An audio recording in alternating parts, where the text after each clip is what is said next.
Hello, welcome to the channel. Hope you're well, hope you're good, hope you had a good weekend. Now, if you need cryptocurrency and you want to learn more, hit that subscribe button, hit that bell button, hit that thumbs up while you're there.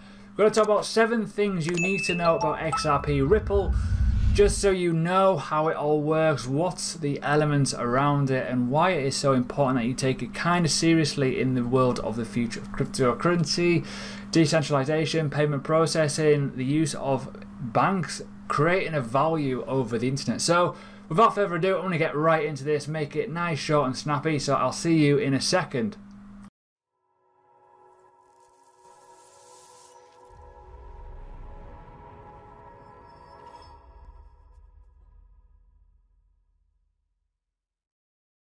Right, let's talk about XRP. Why is this so important? Because a lot of people are very intrigued about it. Now, a lot of new people that are into cryptocurrency are always going towards this, and I'm trying to figure out why. So, without this video, it kind of makes it a bit harder for me to explain it. So we're going to talk about 7 things that are going to make it easier for you to understand why XRP is getting the coverage that it is. So we're going to start with number 1. And the obvious one is payment solutions, global payments, and this is quite compelling. Actually, this is a bit higher now. It's about 180 trillion in terms of payments going around the world. It's quite a significant amount of number, but in terms of how much is given as a percentage, for example, just to give you a realm round number, 2.9% of it is PayPal. PayPal charge that much for you to send it, so quite a lot of money, and it is a $1.8 trillion issue that we have. Fees, it's a lot of money that we are literally losing. We might as well just get rid of it, burn it, whatever, and XRP RippleNet essentially is going to solve that issue. So that is number 1. So when I look at my notes that I've got here, I've got quite a lot of notes. I want to talk about a lot of things. Now, that alone is a use case, an investable opportunity where you can get involved because you believe that it's a problem that needs solving. So $1.8 trillion problem, will it be solved with XRP, RippleNet, etc., the whole realms of what it aims to do? Most likely, yes. So that is a very good, solid reason. Reason number 1.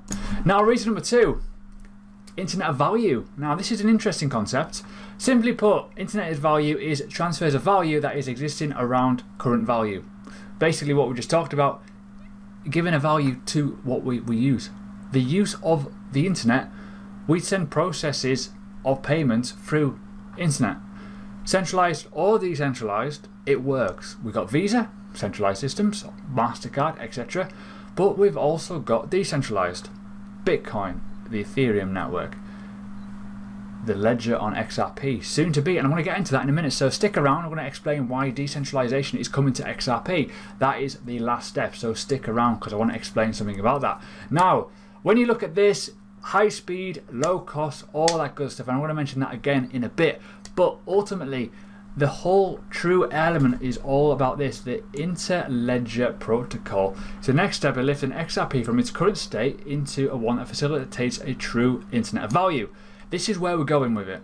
We've got a mini sort of use case. It's working, XRapid, XCurrent, XVia, I'm going to mention those in a second, but not into its full capacity. So we've got to think of where we are. There are almost 300 organisations that are contributors to it. It's going to grow.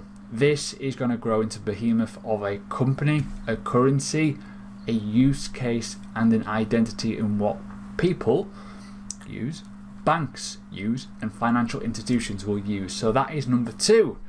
Number 3, I've already just mentioned briefly, the products. What have we got in RippleNet? There's actually 4 when you think about it.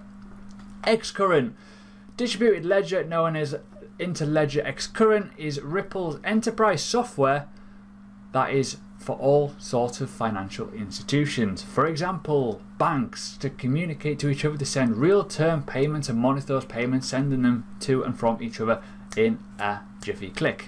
Boom. Now, then you've also got this element here called XRapid. This is the one that's like the one that's getting most people more excited about things, because it's a payment solution provider for financial establishments that will do it with minimum costs. Liquidity is an issue. Liquidity is the premium that we pay for, the price. Demand, get the scalability kind of right, get all these kind of scarcity issues out the way. We need it to be used. So this will take currency essentially from exchanges, from certain elements, and it will be used as a form of payment very, very quickly, very, very fast.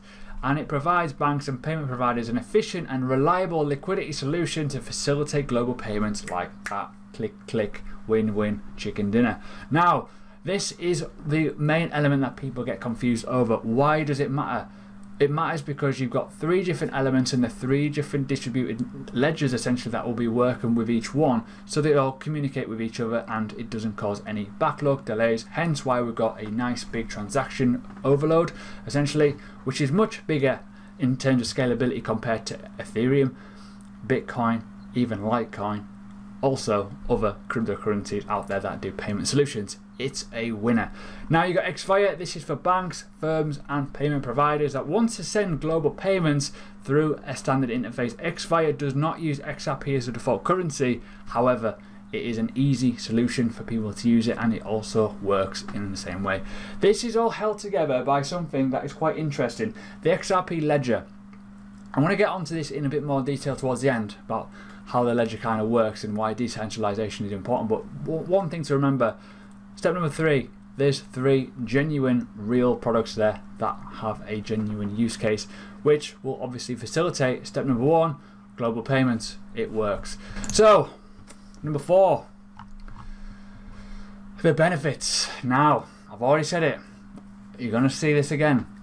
Access to a standardized network of institutions worldwide. They've got access to it.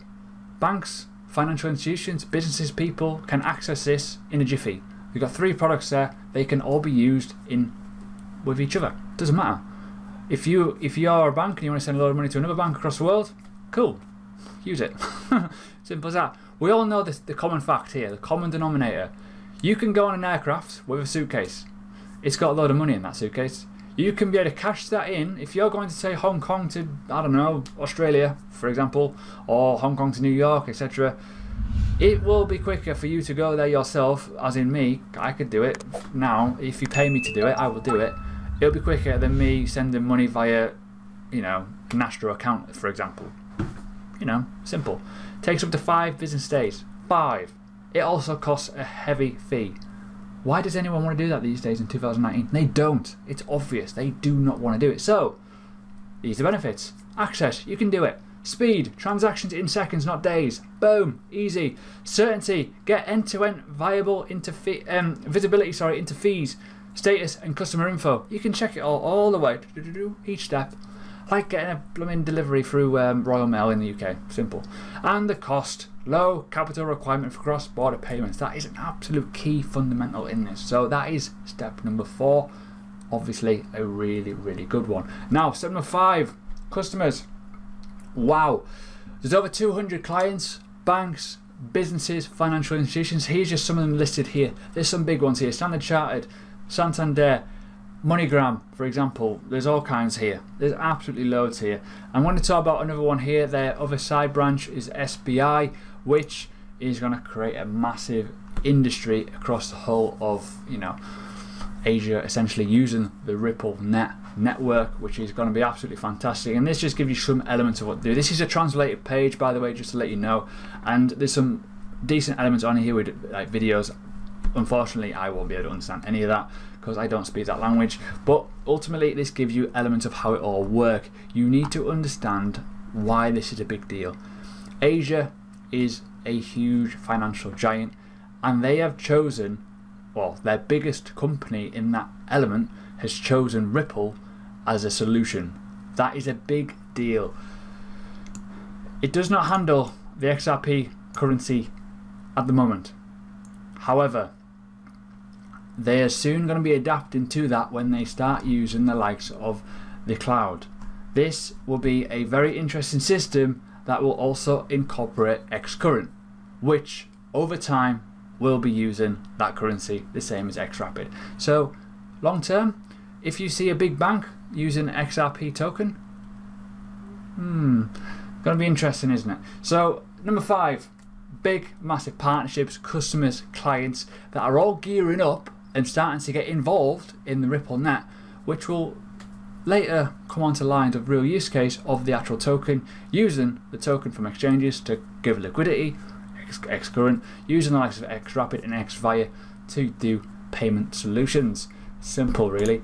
Step number 6 that you need to know about: leadership. Why is this important for any company, any currency, any business, anything in life? You need to have a strong team. Brad, for example, very, very good key influencer in the industry anyways. He's been a senior president, or senior vice president, even if I get my words out, of Yahoo. Good number of years at Yahoo, a very big industry. Also was a part of AOL. You can't complain when you've got big companies in and around the team. David Schwartz, very, very technical guy. Honestly, check out his Twitter. He talks some good stuff. He's been around for a while as well in that whole, business sort of age with technology. A technology officer knows his minerals. Honestly, he does. Now, you've got to look at other elements as well. When you're looking at people, you've got to see experience. How long have they been doing certain things? 15 years here as an entrepreneur in Silicon Valley. 15 years experience isn't too bad, is it? Let's be honest with you. And also part of, was it Reuters? Yeah, Reuters, and also Fortune magazine. All kinds there. You've also got, there's a one here. There we go. She's held global roles at MasterCard and Citibank. That is big key in terms of adapting from, where we are right now, decentralization, into that world of banking. Often disliked by the Bitcoin crew, but ultimately it happens. We've got to get used to this. You've got to get into bed with some of these people to create a value, which is why we go to step 2, Internet of Value. The usage of it makes more sense. Now, when you look at this and you think, well, a lot of these team members you probably won't know much about, but not many people look at the team.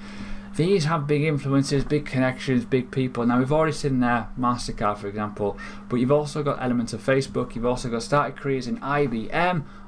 There's some big elements here that can always look good on a CV, but you also got development officers here of Google, network developer at Facebook.